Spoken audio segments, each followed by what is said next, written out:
My Love of Life Energy is a podcast created by Anna Scott. Anna knows that every human being sees life uniquely. In this podcast, she will talk to people and learn from them. These conversations are to shine the brilliance of each human being she speaks to. Join her. After each exploration, you will expand on your insights and see truth and beauty. Good morning and good afternoon, and welcome to my podcast, My Love of Life Energy. And today I'm really thrilled and excited. I have a woman I kind of know, just like a tinge, Melanie Hopwood, who is in a class of mine that we're taking with Ken Manny. And when I've heard Melanie speak, I just have been riveted because I've loved everything you've said, Melanie, and I wanted to get to know you better. So that was my intention of doing this podcast with you. So thank you for being here. Thank you for having me. So how did you find Ken and the three principles? Ken Manning is the author of Invisible Power and who we're studying with. Actually, it's all started out back in 2020 during the pandemic, and I was just completing my coach certification with the Institute of Professional Excellence in Coaching, and I came across a book by Michael Neal called Super Coach, and in it he referenced the three principles, and I had no idea what he was talking about. But he mentioned the person who had founded or realized the principles, which was Sydney Banks. And that just led me on a whole journey to want to find out more about the principles, because I got it intellectually, but there was a part of me that knew there was really something for me to see that would be really helpful for me in all of that. And so I just kept digging deeper and deeper and listening to Sydney Banks on his videos and reading his books and really consuming all kinds of content from other three principles practitioners, of which one was the Invisible Power book by Ken Manning and Robin Charbit and Sandra Crott. And what I particularly liked about that book was that they were taking something that's very spiritual and potentially quite ethereal and applying it to the world of business. And that's really my world. I came from a corporate background. I worked in insurance for 20 years. And so I really appreciated the way that they were talking about these principles in a very practical, logical way, and was demonstrating real impactful business results as a consequence of teaching people the mechanics of how their mind works. And so then I, wanted to know more from Ken and Robin. I listened to some podcasts that they were on, and a colleague of mine had attended their basics program, which is a 3-day program that they run with a mix of coaches as well as, people that are not in the coaching world, but just want to learn more about the principles. And I was blown away by those 3 days. I had so many insights and realizations, and I think I was just really struck by the cleanliness and the simplicity in which they taught the principles to people, that really created a blank canvas for the individual to have their own realizations that were unique to that person. And I just thought that was really inspiring. And I was very, very much impacted by that program and just wanted more. So then I did the advanced program with Ken and Robin, which was immense. I did that in April of this year. Last year, 23 now, isn't it? It's 24. And then I went on to do the mentorship program that you and I are both doing, which started in September and ends tomorrow. So it's been a real joy and a real journey of learning and discovery and seeing and realizing this more and more deeply for myself. I'm so curious. And what insights, what did you see from Sid's work or from the program? Because you seem to have really been seeing things. Well, it really all started after in January 2021, it was August 2020 when I came across Michael Neal's book and I heard about Sid. And I bought Sydney Banks's book, Missing Link. and I just read it like a normal book. It didn't make any sense to me at all. But I was curious. So I was listening to Sid's videos and in bed at night, just letting them sort of stir around in my mind, not trying to figure anything out, just really stewing and seeping in this wisdom that he was sharing. And I remember it was in January 21, I was half asleep in the morning, hadn't fully woken up yet. And I had a realization that is very difficult to put into words. But it felt like I was on the edge of something infinite. And I didn't want to go into it. I was scared. I felt fear. And I now realize that was just my intellectual, egoic mind pulling me back from the spiritual side. But what I do know is that I had a sense of what consciousness meant and how infinite consciousness was. And what was really quite beautiful about that experience is that I, in that moment, knew that this was the thing that I'd always been looking for all my life. And that was my purpose in this life, was to realize what I was just starting to get a taste of. Wow.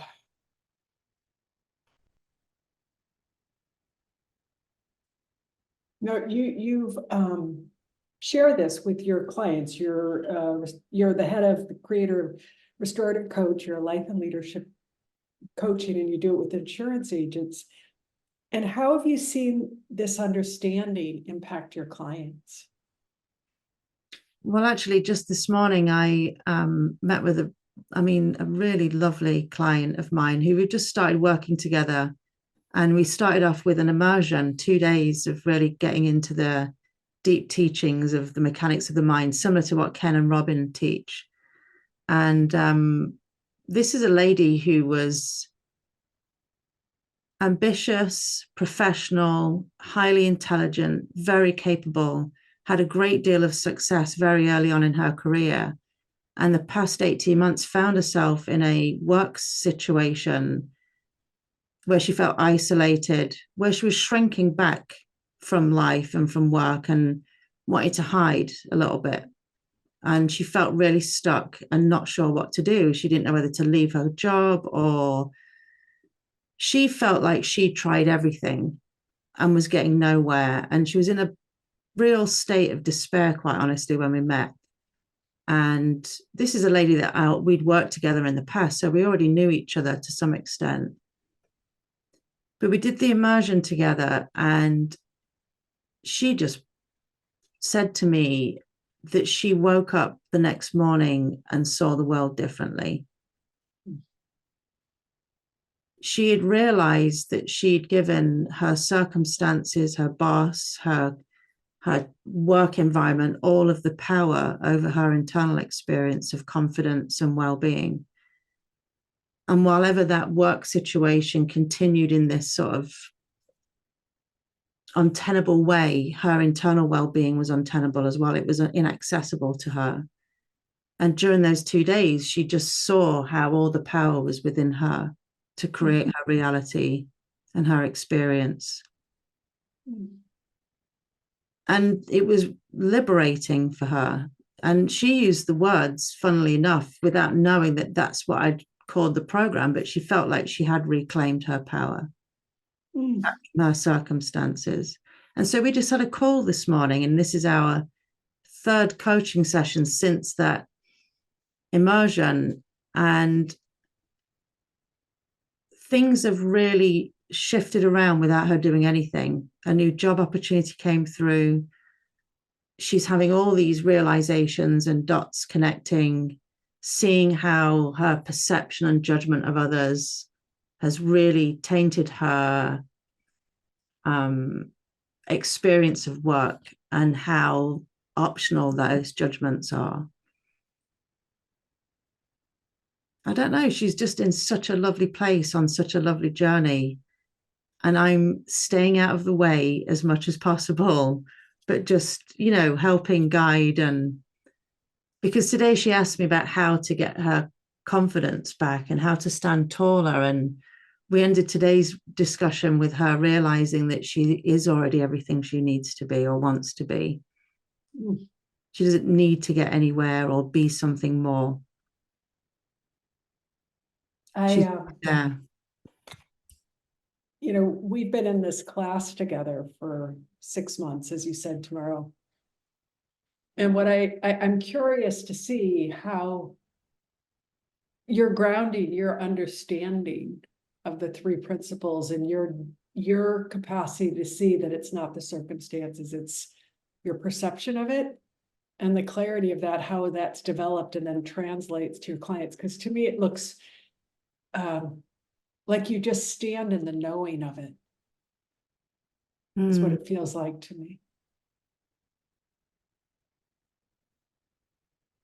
Something that Sid always points us to is to look within ourselves. And I think what the mentorship program with Ken has enabled me to do is to really do that, to really look within myself, to really create the capacity and space in my own mind to see this deeper and deeper.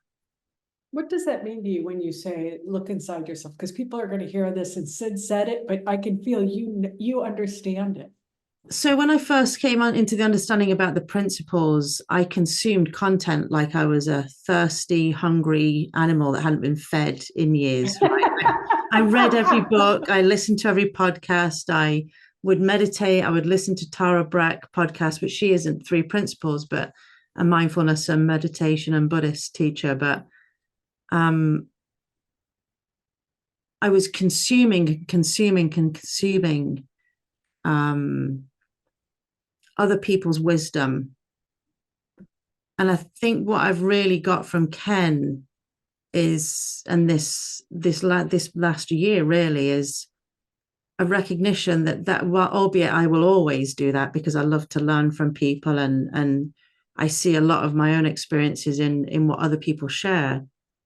But when I really started to look within my own mind, and what I mean by that is to go inside to that quiet space, the place of no thought, that blank canvas, and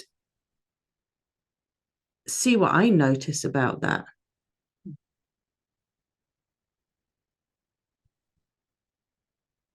Say more about that. Like there's, I can feel when you're talking, you know, when somebody's been to a good restaurant and they can describe it and they've gone there a lot and they can tell you how all the tables and where the paintings are, and they just have a real feel for it. And I can feel that you know that restaurant inside of you.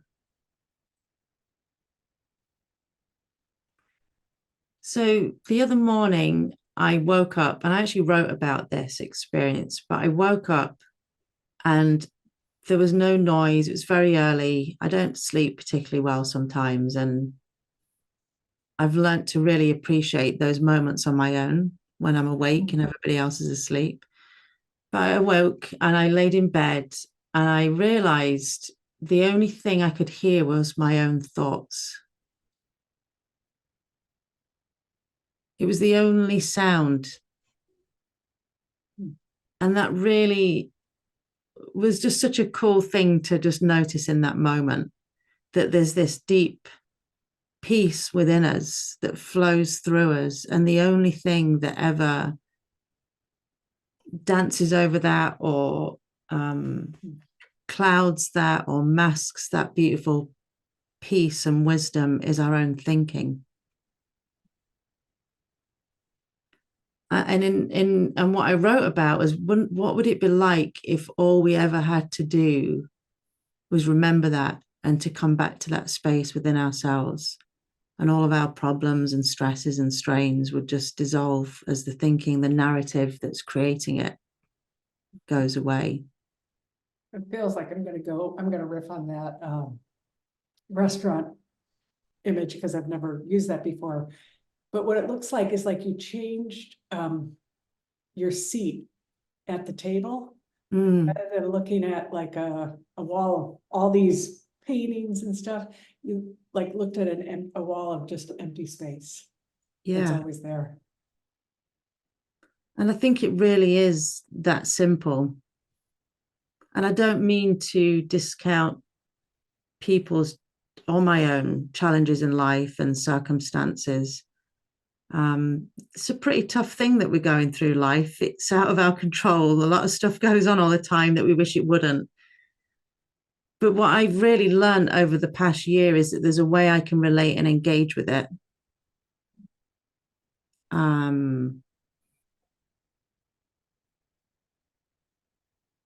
That means that I still retain the power over my internal experience.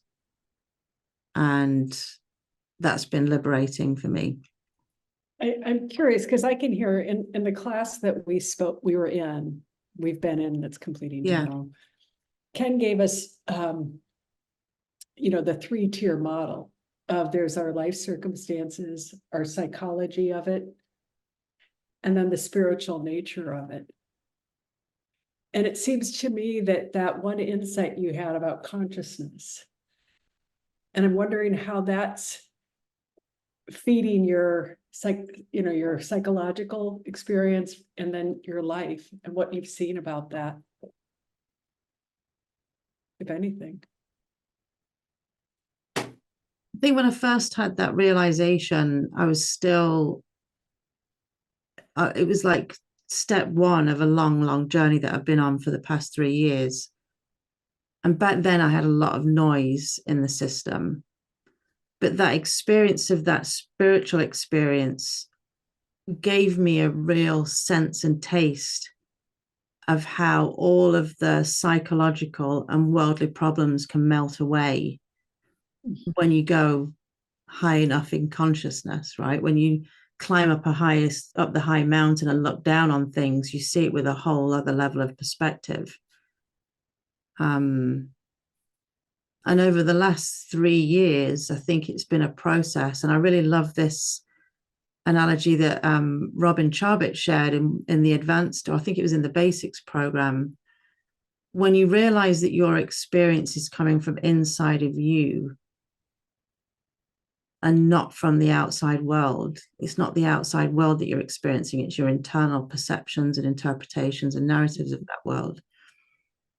When you really realize that for yourself and see it for yourself in action, it tends to clean up a lot of noise in your system. So for me, early on, worrying just stopped making sense to me. I had a real habit and tendency to worry about things, thinking it was a way that I would be safe. And that worry over time got replaced with trust. Oh my God. And so over time, things really did look inside out to me. And those were the things where it stopped making sense to me to keep doing them. They just cleaned themselves up. But then there were other things in the middle bucket where I could see that it was inside out. I could see it was my fear or anxiety or stress creating my suffering and pain in the moment, not my circumstances. But knowing that didn't do anything to help me, albeit it did, because I didn't get caught up in it and I didn't react to it. But I still was in the throes of it. And then the third bucket is where it still looked like it was outside in. I just couldn't see that it was inside out. And over time, things have just shifted organically more and more into the inside out bucket. And I see my experience now. So when I have moments where I'm gripped by something quite visceral like fear, and it really looks like it's my circumstances that are creating the fear that I'm experiencing,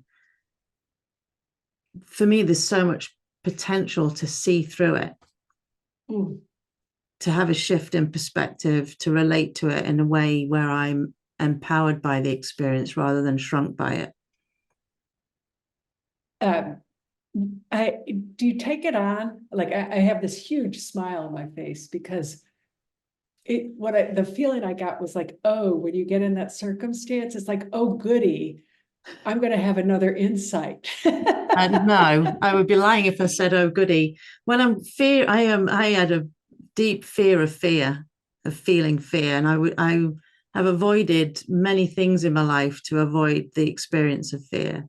So when it comes around, which it still does occasionally, it's not something that I feel joyful about in any way, shape, or form, because it is so gripping. I am so gripped by the experience of it. But just recently, when it arose again, I suppose the difference now is I know what's happening, even though it's still really scary. I know my mind is creating a whole drama and a whole narrative that's really freaking me out. And just the other week, I was in this experience and I listened to this lovely video, a fantastic talk about how the power our thoughts have to change our lives. And there was something that I heard in that talk that completely shifted something for me in how I was relating to the fear. And what I realized is that it was a test. And I was resisting the test. I was wanting my circumstances to be different. And that's why I was in so much stress and tension. I was resisting life and what it was bringing me. And if I could trust and accept what was happening and trust that that was just meant to be, then I could absolve myself of having to resist it. And immediately all the fear went away. And actually, I felt like I can really lead myself through this. This isn't something I have to avoid or shrink from. So that was an empowering experience. I had an experience recently in the financial world where money is like my greatest fear. Like it looked like that to me was outside in. Mm. And I just have had circumstances that have knocked me out. And finally, at one point, I thought, oh, just like you said, this is for me. And I thought, what if this is the best thing that's ever happened for me? Like it's one of the tests that you say. Mm. I think it's really quite something to realize that life is a school on which we're here to learn and evolve and mature and grow, both within this lifetime and potentially our many lifetimes that we may live. Who knows? I certainly don't. But to me, it seems like this is all about evolution and maturing and learning and growth. And when you really start to relate to life as a journey of growth, then you start to see circumstances and other people being in service to that curriculum. Mm-hmm. And it is a real 180 to suddenly be able to, well, not suddenly, but to come to a realization that this is something I can trust. What will be, and that really none of this is that much on me. Like life is being lived through me. I just have to stay in the right attitude, do the best that I can, forgive myself for screwing it up sometimes and getting it wrong, and just keep embracing the gift that is life, even when it's really painful and annoying and very, very difficult and scary. Yeah, I just have seen that it's just when it's not the way that I think it should be. Mm. Otherwise, life is perfect. I just have a lot of thinking of what I think it should look like and be like and when it should be. Yeah. Well, I just get such a in talking with you, it's just such a deep sense of peace and kind of a reverence for life. Is that true? Yeah, I think it is now. And if you'd have met me 3-4 years ago, that isn't the person that you would have met then. Speak to the reverence for life. Say more about that.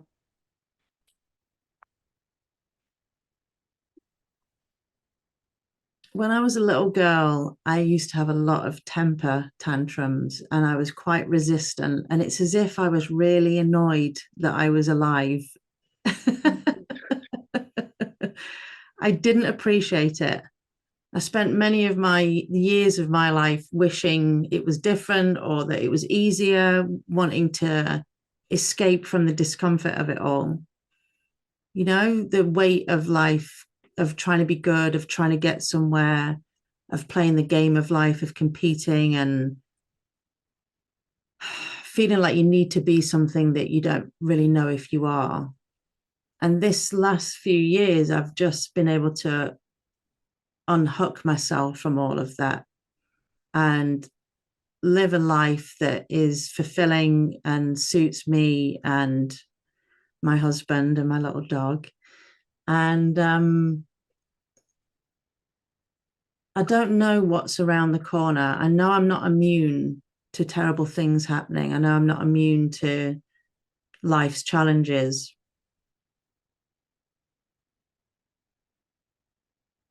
But I just really appreciate knowing what I've come to know in this lifetime. And I'm really grateful for knowing about the principles and being on this path that's led me into this spiritual direction.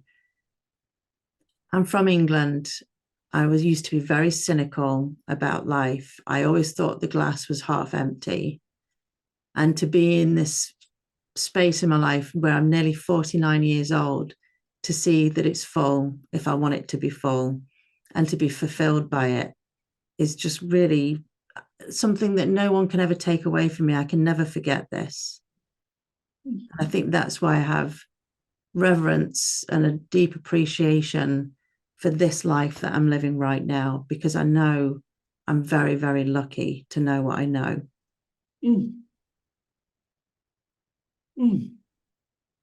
I can feel your generosity in wanting to share what you know from this place. Yeah, and that's a learning as well, getting out of my own way, and really learning just to be in service to others in any way that I can, with having nothing on it and it not being about me.